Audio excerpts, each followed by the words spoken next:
ক্যামেরার মাধ্যমে ছবি উঠানোর ব্যাপারে শেখ আব্দুল আজিজ বিন আব্দুল্লাহ বিন বাজের একটা ফতোয়া দেখলাম শাইখ, যে হুম হুম। এই ক্যামেরার মাধ্যমে যদি কেউ বিনা প্রয়োজনে ছবি উঠায় এটার শাস্তি হবে শাইখ মূর্তি তৈরি করার মতো। তো এই ব্যাপারটা একটু শাইখ হুম। ক্লিয়ারলি বলবেন? মাসলা ইখতিলাফ রয়েছে। শাইখ ইবনে উসাইম রাহমাতুল্লাহ আলাইহি বলছেন, সৌদি আরবের দ্বিতীয় শাইখ ইবনে বাজের পরই স্থান হচ্ছে শাইখ ইবনে উসাইম রাহমাতুল্লাহ, তিনি বলছেন যে ছবি, ক্যামেরার ছবির ওপর শাস্তি নেই, ছবি তার অন্তর্ভুক্ত নয়। হাতের কাজ যদি তাতে করে তাহলে সেটা তার সেই শাস্তির অন্তর্ভুক্ত। তারপর আমরা মাঝামাঝি বলি যে বিনা প্রয়োজনে শখ করে ছবি তুলবে না। বিনা প্রয়োজনে, বিনা মাসলেহাতে, দিনই উপকারিতা যদি থাকে অথবা কোনো ক্ষেত্রে মানুষের প্রয়োজন থাকে, প্রয়োজন, তাহলে ছবি তুলবে।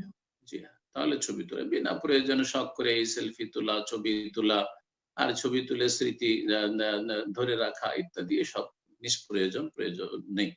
কিন্তু ধরেন কোথাও রিপোর্ট দিতে হবে, ইসলামিক কোনো একটা আলোচনা হচ্ছে, সৌদি আরবে যেমন রিপোর্ট দিতে হয় অনেক সময়।